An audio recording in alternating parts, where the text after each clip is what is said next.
In the offside pannier, in the outer pocket, before I forget, chain oil and a cloth to wipe the chain, and hand sanitizer for when there was no way to wash your hands on a wild camp. Inside the offside pannier, this would be my fleece top, old club, Severn Valley Velo Club, cycling club fleece top, which I wore occasionally. I wore it on the ferry and on like a cold morning.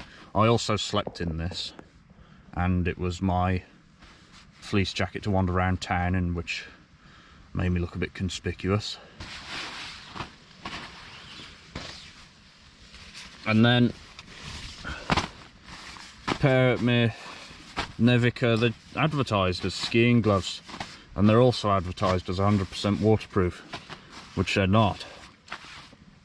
But even with, yeah, see, it's got waterproof on the side, but even with the hands being wet, you don't actually get cold in them.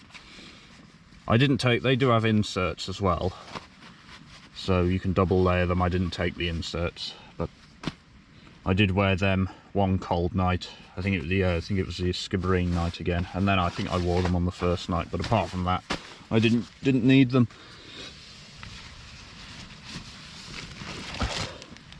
My spare toilet roll, the main one, I haven't touched this one. It's still new. The main one was in the Caradise.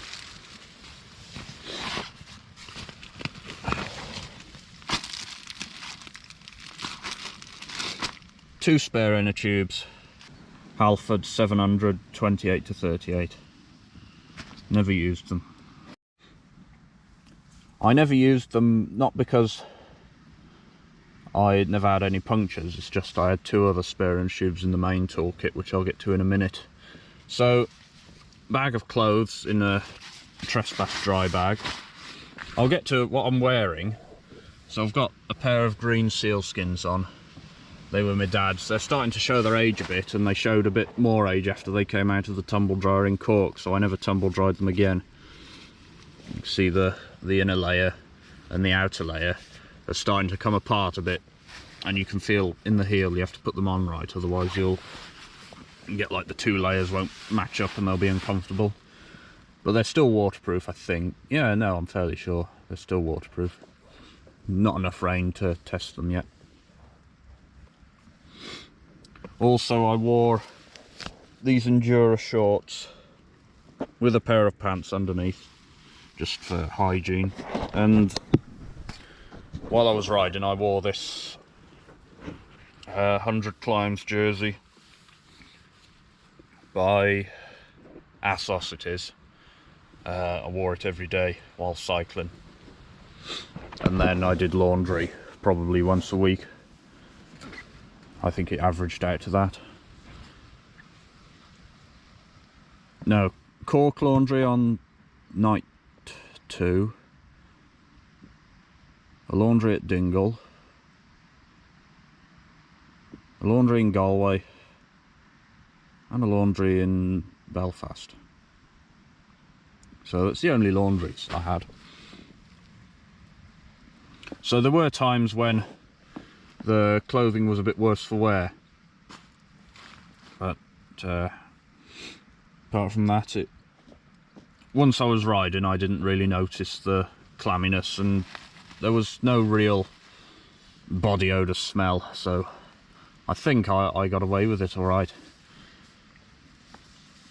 So in terms of sleeping clothes and walking around town in, I slept and walked around town in these Bridgedale woolen socks. They also stay warm when they're wet as well, so for my t-shirt I wore this Wales Endura jersey, which I discovered on my return because I was looking for an Ireland and a Northern Ireland one. They don't actually make these anymore, and the only ones you can get are they're second hand on eBay, so I'll probably wear this a bit less actually and look after it a bit more. I bought that in 2017 and I wore it virtually every day when I lived in Austria, and you can see it's still in good condition. For walking around and sleeping in, a pair of Under Armour tracksuit bottoms, very handy because they got pockets in. So I walked around the cities in them and slept in them as well when I was in the tent. When I was just in the hostels and in the hotel rooms, I just slept with my pants on and maybe a top, because it was too hot otherwise. So a spare pair of cycling shorts, exactly the same as these. Bought them on the same day, also in 2017 when I bought the Welsh jersey, and I didn't wear these at all. I only wore the one pair. And then when I got to camp, obviously I'd have a shower and I'd put on a pair of pants underneath.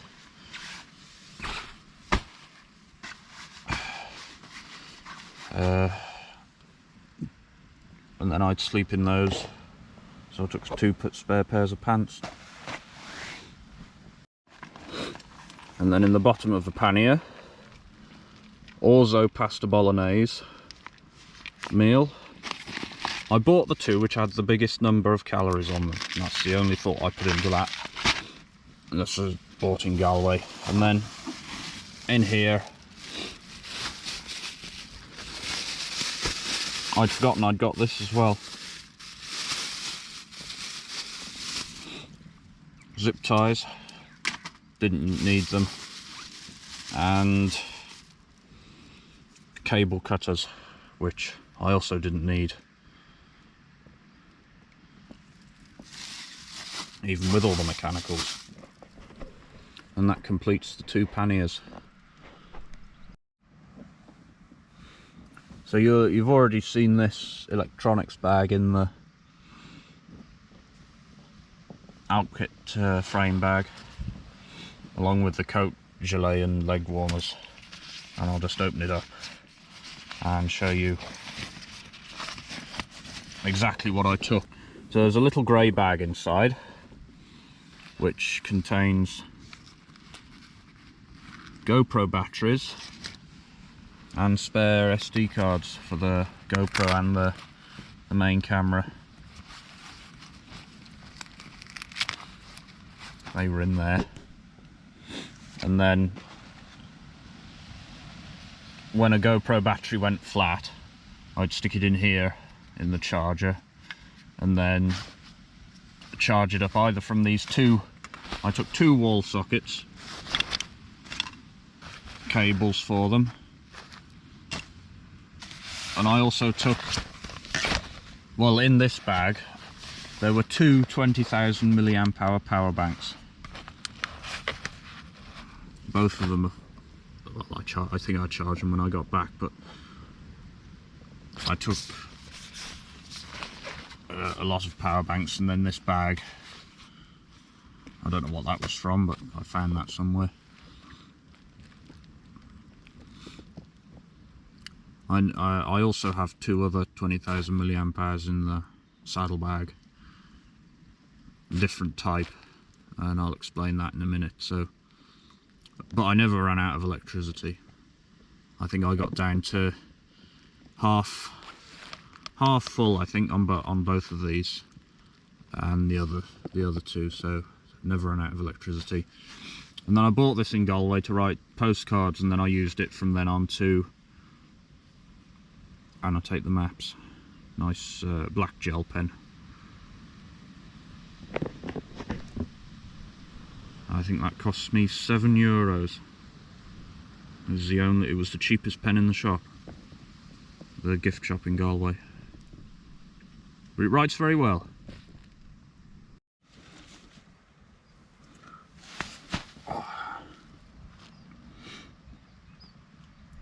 The main saddlebag. We'll start with the side pockets first. In one side pocket I kept the phone in a very battered phone case that came free with the Cycling Plus back in 2018. So that's nearly on the way out now, but I still keep it for whatever reason. Probably a bit of protection it offers. Passport and like other travel related stuff, my yellow fever certificate and my glasses prescription, and I also kept €100 in here as backup. I took €500 total in cash and I spread it out, so there's 100 in here. There was 100 in the Alp kit bag. There was 200 in my toolkit, and no, there was 100 in my toolkit and 200 in my wallet. And then I went to the ATM a lot because I spent a lot of money on nice luxury hotels. Then that's my wallet, so just a basic wallet, although and that was my house key, which I kept on me all the way throughout the trip. Although the zip did break, so I had an open wallet for the whole trip.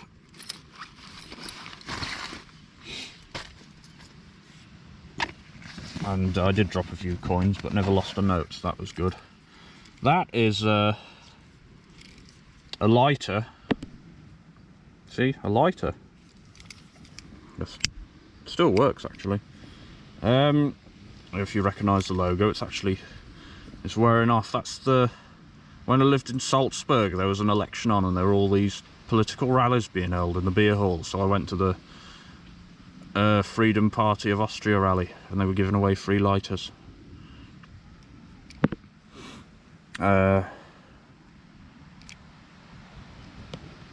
And coffee and rape alarms and a lot of free food as well. So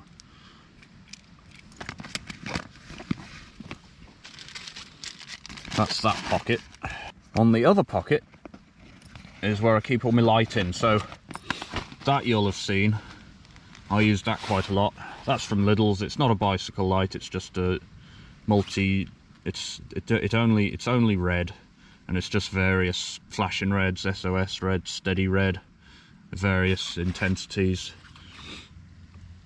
Probably about 20 different types of lights on that. This is from Halfords, although I didn't buy it from Halfords. It was left behind in the uni bike shed and I was the last person to move out. So obviously somebody had forgotten it, but can't fault it. It's got about, I think it's got about 10 different intensities and flash types. Very easy to mount on, and it twists around as well. So I've had that since 2021. Very bright. This is very old. It's from Halfords. Halfords Bi-Cut 2 AA batteries. Yeah, that's USB-B,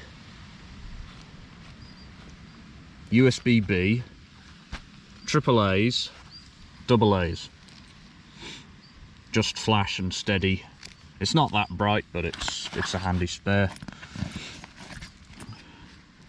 There's 8 AAA batteries in there. That's from a camera shop, that is. I think that's from Wex. 2 Arno straps. That's the washing line / the cable I can peg the bike out with and stand it up, which I never used. Kodak batteries. And then in here is spare AAAs plus a Petzl head torch Tactica, red, green and blue and white. So if I fire it up, you can see that's white, red,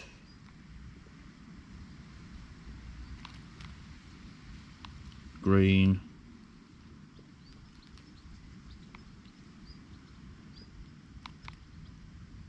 and blue, and white, and that's that. So I didn't use that, but because there's always enough light to see with in the campsites, even when there's no moon and there's no street lights. So that covers the two side pockets. So now we get to the main article. Now, first of all, the OEX Bivvy bag. It's the OEX Bush Pro Bivvy bag from Go Outdoors,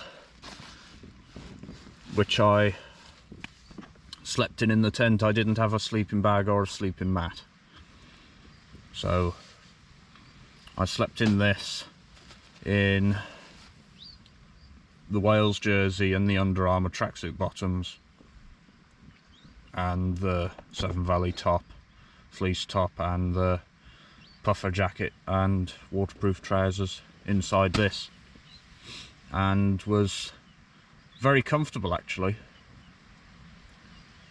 I could have done with a sleeping mat probably, because my shoulder, my right arm, I couldn't lift things up, you know how you'd lift up, like I'd lift up a pannier like that. I couldn't actually get my arm up, and it's still a bit weaker than the left one. For some reason the left one I could just, you know, when you pick something up it would just go up like that, no trouble, but the right arm's still a bit weak, so I think there's something trapped somewhere in the shoulder blade, but it's getting better now. I've slept in a normal bed for a fortnight. So yeah, that was my sleeping system, and I was very satisfied with it for the summer. Obviously for the winter I'd need more insulation, but for a summer tour I'd be happy with that system. Obviously the tent is warm as well, keeps a lot of the warm air in, so they don't look it, but they do have quite a bit of insulation, by a couple of degrees difference, which you notice. The two wild camp nights I was tempted just to sleep in the bivvy bag, but I always pitch the tent up.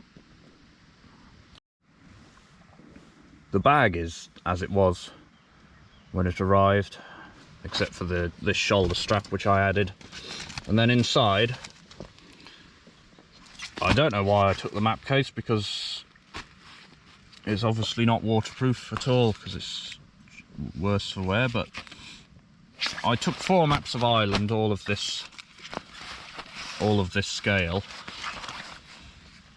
You know, Never Eat Shredded Wheat series, and the others I kept in this dry bag, in which I also kept my souvenirs. So these aren't all of the souvenirs, I just put these in to illustrate.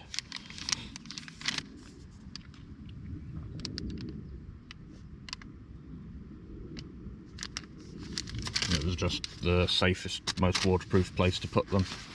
And then you can see the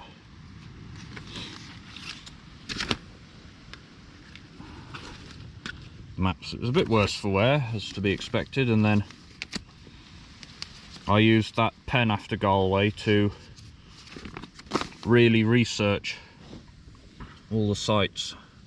So, and then I wrote down, I wanted to find out if I'd hit 1,000 miles yet.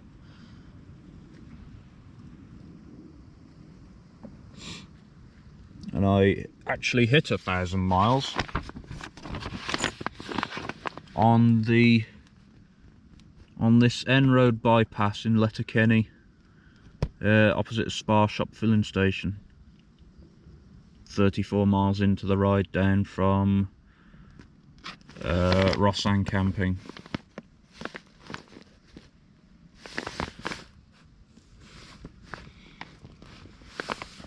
see, I've annotated all the campings. That one isn't there anymore, Spears Town. There was nobody there when I went in. So yeah, so that's my mapping. There's only 3 because I posted, when I got to Galway, I posted a set home, so along with some souvenirs, and that's at my mum and dad's house. So I did set off with 4 maps, and they've reached Shredded Wheat series.